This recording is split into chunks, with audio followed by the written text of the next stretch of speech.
Gracias, amigos de Diario de Querétaro. Estamos aquí con Miguel Vega. Él es el director general del Grupo Supraterra, precisamente aquí en las oficinas del corporativo Supraterra, aquí en Querétaro.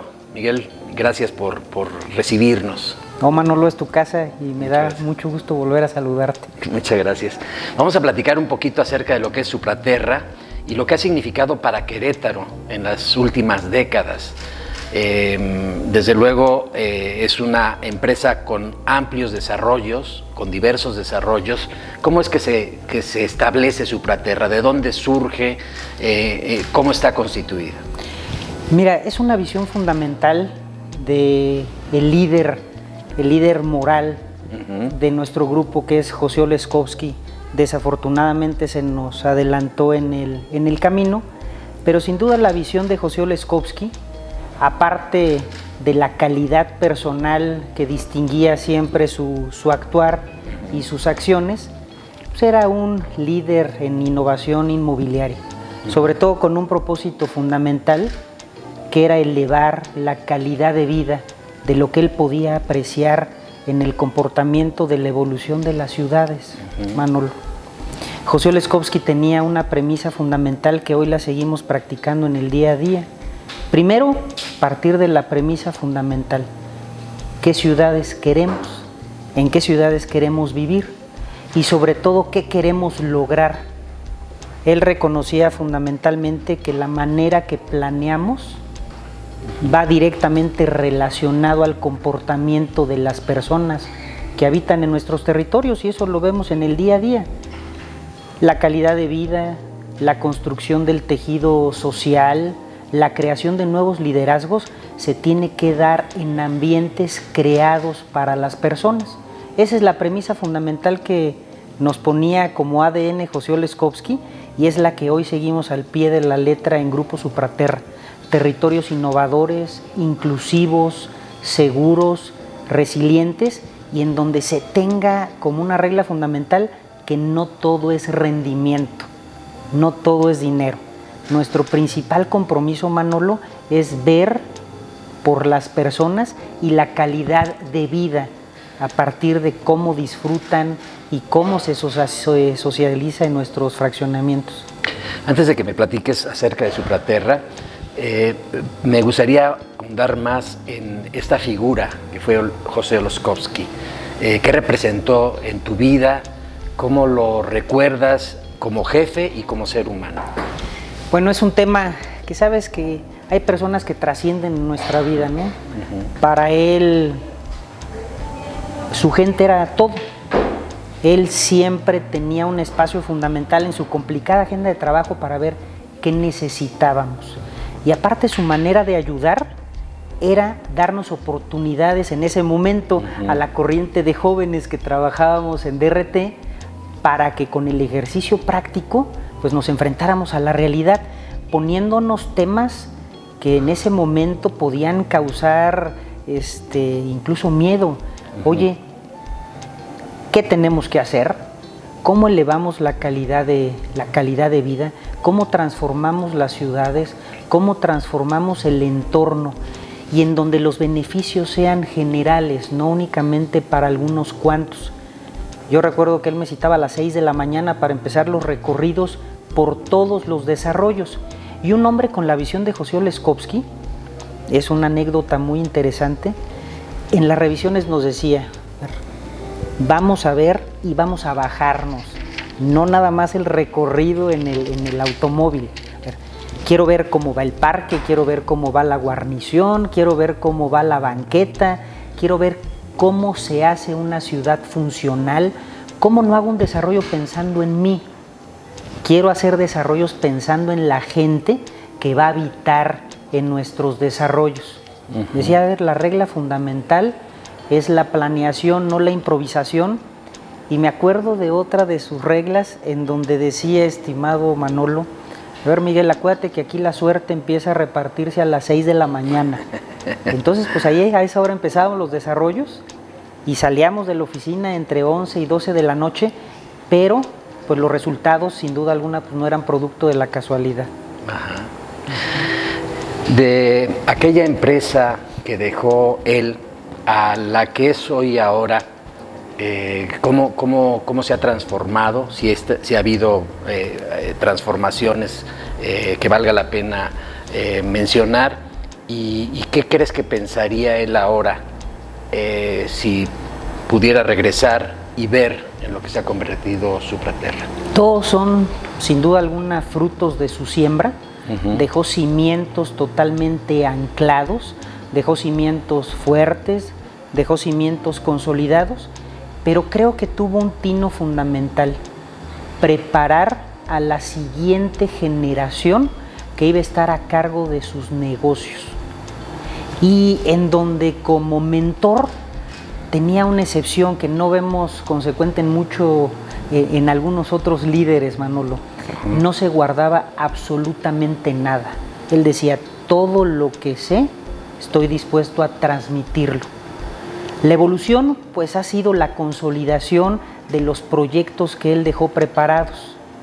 Desde luego que no me libraría de un par de regaños con la visión y la exigencia que él tenía, pero no tengo duda que él estaría orgulloso de lo que preparó, lo que creó y lo que cimentó. Para él, ver hoy consolidado Cibatá, que es nuestra joya de la corona, un parteaguas en el desarrollo inmobiliario de Querétaro, pero también del país, en donde puso un desarrollo accesible para la clase media, esta clase media en todas sus categorizaciones, en donde dispuso un campo de golf público, en donde dispuso de una ciudad segura, bien vigilada, en donde dispuso el diseño urbano al servicio de la gente, en donde dispuso que el ancho de las guarniciones y de las banquetas fueran totalmente complacientes para fomentar, pues, que la gente camine. Muchas veces decimos: oye, es que queremos que la gente camine. ¿Por dónde? Y ponemos pórticos de acceso para el automóvil. Oye, queremos que la gente camine, pero no le damos espacios viables ni seguros. Queremos que la gente camine y el cuarto más grande de las casas es la cochera del automóvil. Finalmente, pues no se puede caer en una incongruencia, porque lo vuelvo a repetir, en la forma en que planeamos incide directamente en la vida de las personas.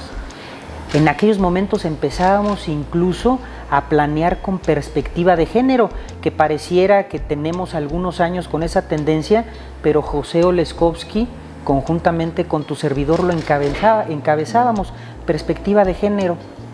Yo leí hace algunos meses un dato que me pareció relevante.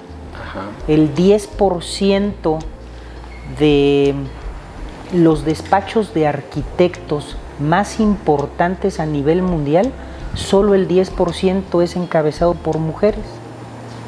¿Qué quiere decir esto de manera fundamental? Que hemos hecho ciudades para los hombres. Y por supuesto que cuando le preguntamos a las mujeres: oye, ¿por qué no te sientes tan cómoda, tan satisfecha y tan segura? Pues tiene que ver con esta perspectiva del diseño para los hombres. Oye, ¿dónde puedo caminar con una carriola? ¿Dónde puedo tener lugares de esparcimiento mientras mi hijo juega? Acompañado desde luego por el señor marido, pero ¿en qué lugar puedo también cumplir yo con mis necesidades? ¿En dónde puedo, desde aspectos tan sencillos, dónde puedo transitar para las necesidades básicas, fisiológicas? Un baño, un WC en un parque, donde el diseño del landscape pues no incita a que si el árbol no lo cortamos o el seto lo dejamos muy elevado, propicia a que la mujer sea sorprendida o sea asaltada. Otro de los grandes ADN de Supraterra es que diseñamos con perspectiva de género, con una perspectiva incluyente. Actualmente, ¿cuántos desarrollos tiene Supraterra? ¿Cuántos ha consolidado y cuántos están en desarrollo? Comenzamos, Manolo, con una reserva territorial de más de 3,000 hectáreas. En 3,000 hectáreas, ¿qué fue lo que detonamos? ¿Qué es la parte fundamental? O sea, la parte fundamental, bajo la visión y liderazgo de José Oleszkowski, no fue detonar número de desarrollos, sino crear lo que en términos urbanos se llama el desdoblamiento responsable de la ciudad.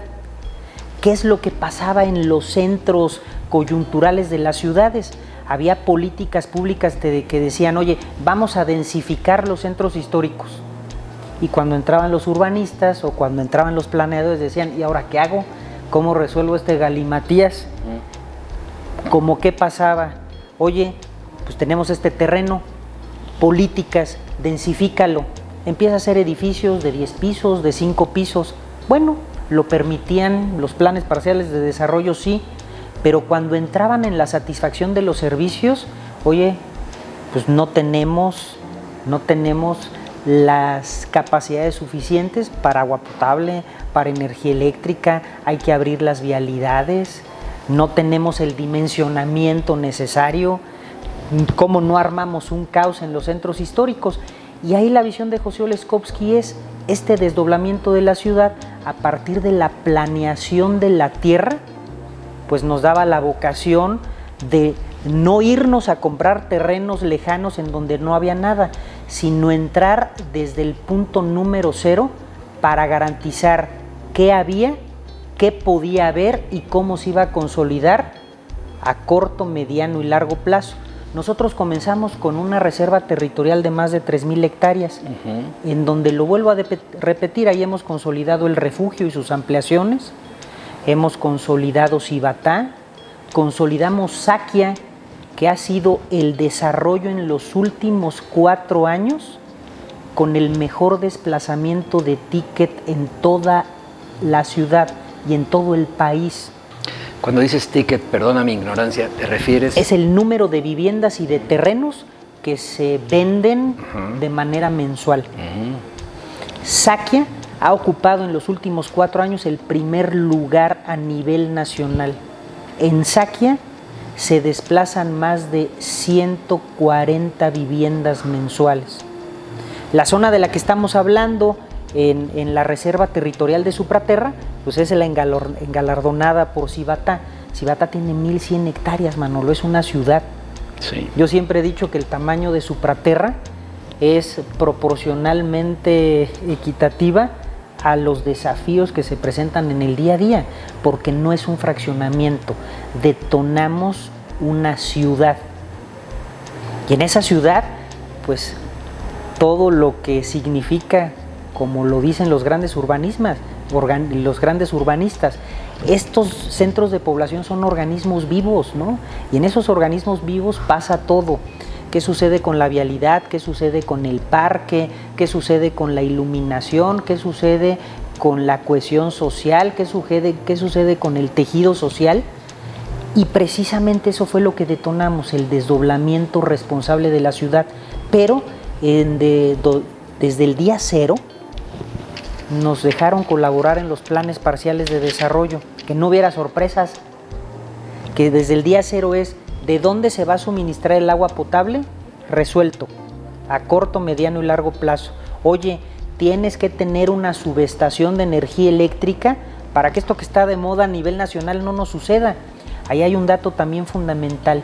Cibatá, como centro territorial, es el único desarrollo que tiene satisfecha su demanda de energía eléctrica para los próximos 10 años. Eso no lo tiene ningún desarrollo en el país.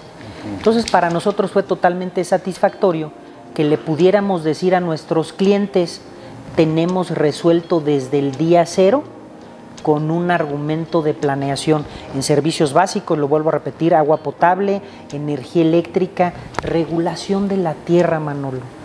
Hoy en el territorio de Supraterra sabemos de origen a fin qué se puede hacer, en dónde se puede hacer, qué uso de suelo tiene, cuántos pisos pueden tener los edificios y en dónde no se pueden hacer algunas actividades. Está regulado nuestro territorio con un esquema de desarrollo urbano, y ese esquema de desarrollo urbano lo que da es reglas, pero también, además de reglas, garantiza que la plusvalía de lo que nos compren nuestros habitantes pues sea totalmente superior a lo que se ofrecen en otros territorios en el estado y en el país. ¿Cómo vislumbras hacia el futuro inmediato e incluso también a largo plazo este desarrollo? Porque son desarrollos que, como bien lo decía, se planean con mucha anticipación y con mucha meticulosidad. ¿Hacia dónde va la empresa? Yo creo que la principal finalidad de Supraterra y a dónde vamos es que tenemos que seguir creando ciudades que tengan como eje fundamental, Manolo, el ser humano. Yo creo que esa premisa, yo siempre le digo a mi equipo de trabajo, ya lo demás es lo de menos. Necesitamos más urbanistas responsables y menos políticos irresponsables. El diseño de las ciudades debe de tener una carga humana fundamental. Y esa carga humana te va a hacer después ganar dinero. No quiero decir que no nos guste, pero primero es lo primero y segundo es lo segundo. Ajá. Con ese diseño, con base a las personas, es un desarrollo que nos va a generar un retorno y un rendimiento considerable, financieramente aceptado, pero la misma gente nos va a seguir recomendando. O sea, estos fraccionamientos setenteros y ochenteros tradicionales, en donde tenías una porción de tierra, lo dividías como si fuera una cuadrícula, siembras algunos metros de pasto y ponte a vender, hoy están descartados en el mercado. Hoy los únicos desarrollos que van a ser viables son precisamente aquellos que garantizarán que sean inclusivos, que sean resilientes, que sean integrales, que sean seguros y que fomenten precisamente la creación de nuevos liderazgos. Oye, lo que sucedía, pareciera ser que se perdieron las características esenciales de las ciudades. Yo siempre les he dicho, volver a los básicos. Y ese volver a los básicos ha tenido grandes rendimientos.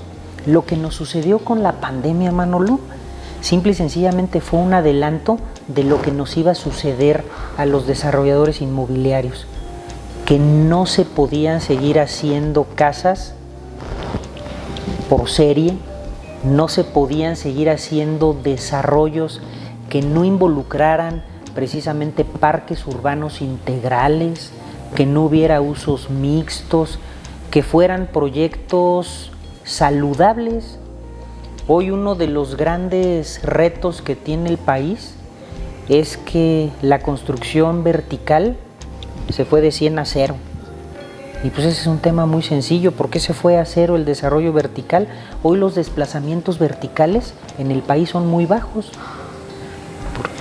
Edificios que pudiera yo definir que tienen los conceptos para ser en el mercado atractivos, hoy están desplazando 1 o 2 unidades al mes. Eso es un reto pues muy fuerte para los que nos dedicamos al desarrollo inmobiliario, pero también el mensaje fue muy claro. ¿Por qué se empezaron a dejar de hacer balcones? Para ganar más metros vendibles. ¿Qué es lo que nos dijo la pandemia? Pues regresa a los balcones. Oye, regresa a los roof gardens bien hechos, los espacios en donde se pudiera transitar, las alturas de las viviendas, el dimensionamiento de los terrenos. Cuando nosotros decimos interés social, bueno, pues el interés social no es sinónimo de feo ni de mal hecho, ¿no? El interés social debe de ser una política pública responsable. Ahí hay un tema también bien interesante en la accesibilidad a la vivienda. Yo estoy seguro que en las próximas administraciones se le tendrá que confiar facultades en materia de vivienda a los municipios. No se puede seguir generando toda la política de vivienda a nivel nacional en el Infonavit. Sí puede ser él el tutor o el velador de la política pública en materia de vivienda, pero le tiene que conceder facultades a los municipios porque son ellos los que tienen el conocimiento en primera instancia de las necesidades de vivienda en sus municipios. Entonces creo que se les deben de dar facultades en materia de vivienda, de financiamiento, de accesibilidad, de ordenamiento urbano a partir, que lo tienen en virtud del 115, pero también pudieran tener participación en el otorgamiento de créditos, incluso en aquellos predios que son de propiedad municipal. O sea, el municipio es el ente más cercano a la necesidad de la población. Entonces creo que ellos deben de ser los garantes de que no desaparezca la vivienda social ni la vivienda media accesible en el país.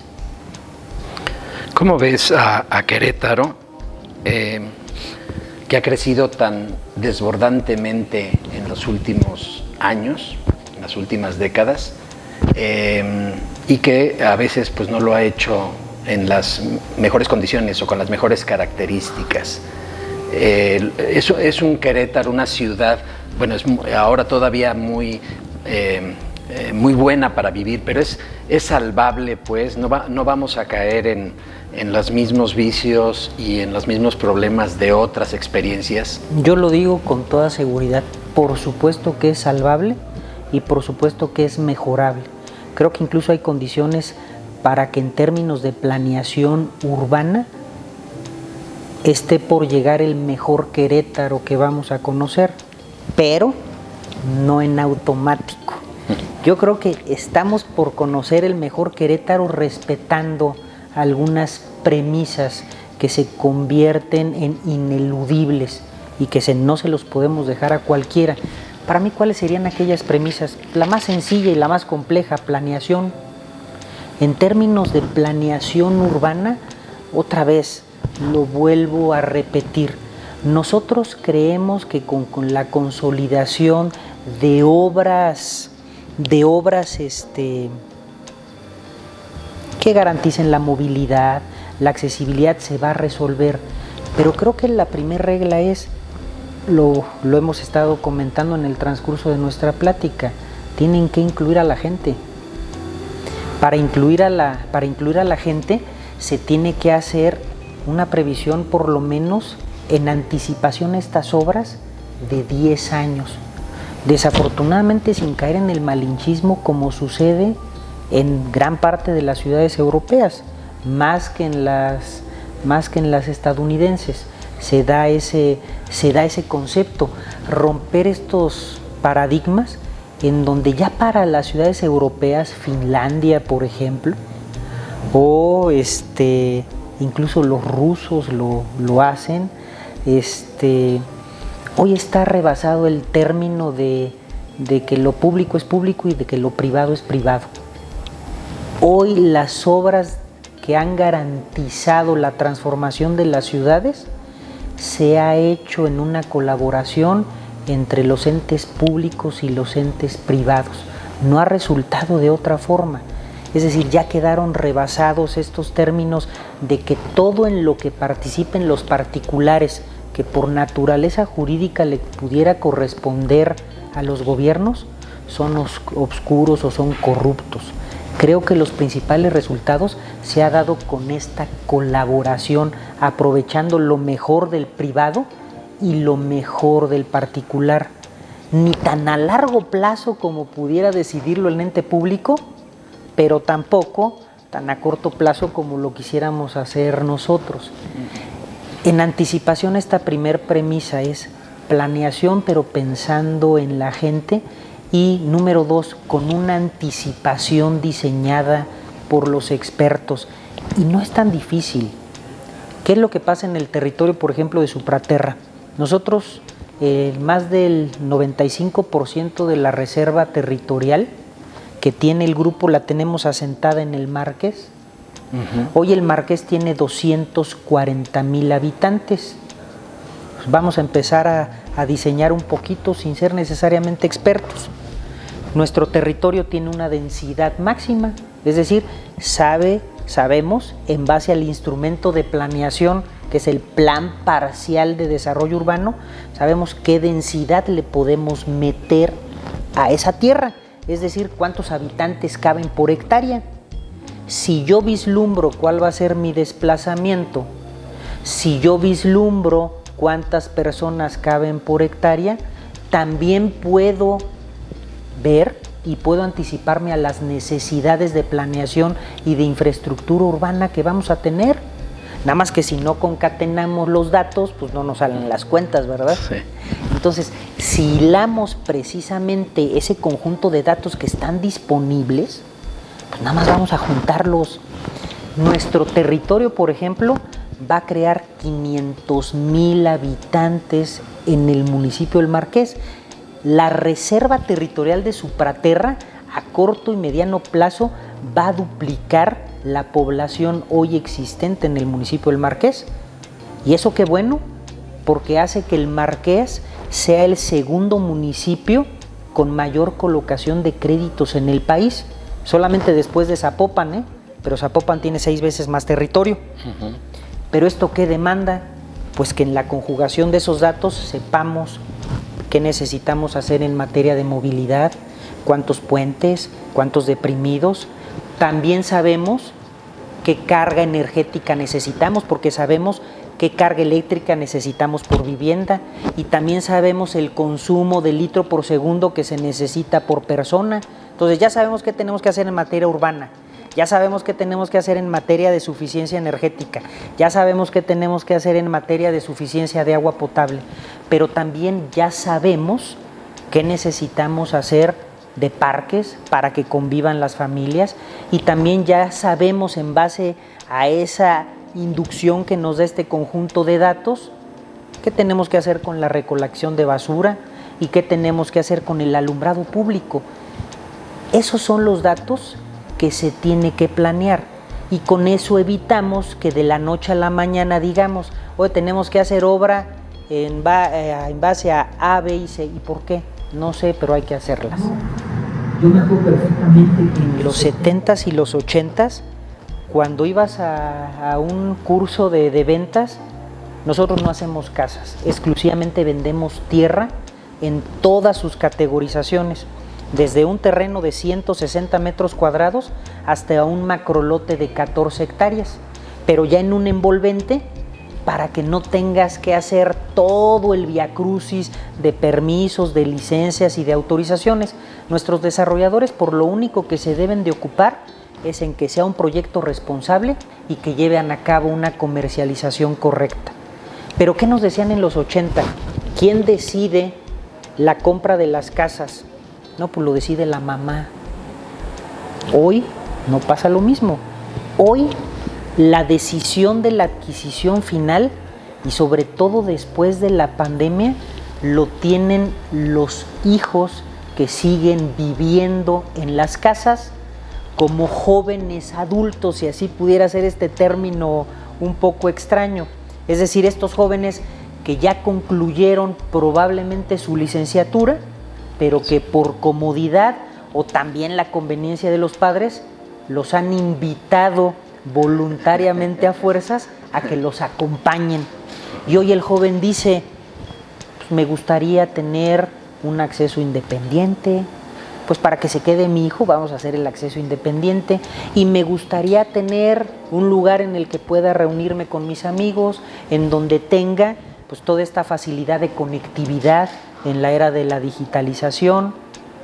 Pero si voy al antro, pues no quiero molestarte y no quiero despertarte, entonces me va a gustar esta entradita. Hoy el 80% de la decisión final lo tienen los hijos que siguen permaneciendo, y el papá le dice y la mamá le dice a todos sí, porque quiero que te quedes conmigo, también bajo la comodidad que en ese momento pues tiene el joven, ¿no? Entonces van cambiando precisamente estas configuraciones, y pongo este ejemplo tan sencillo para decisiones de mucho más envergadura.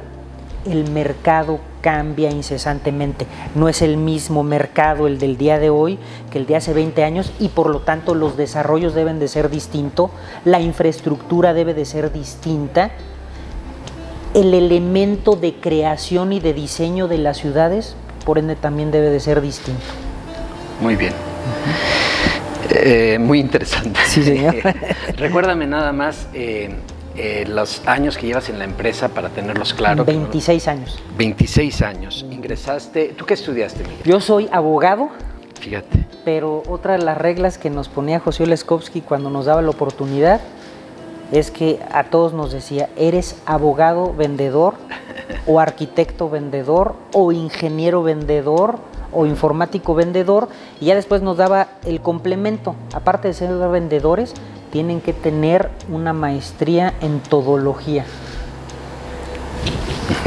Y creo que esa preparación es la que nos ha hecho la que nos ha hecho tener una aportación fundamental en el mercado inmobiliario del Estado. Como director, ¿cuántos años? Como director tengo 10 años. 10 años. 10 años. Muy bien. Muchas gracias. Sí, señor. Muchas gracias.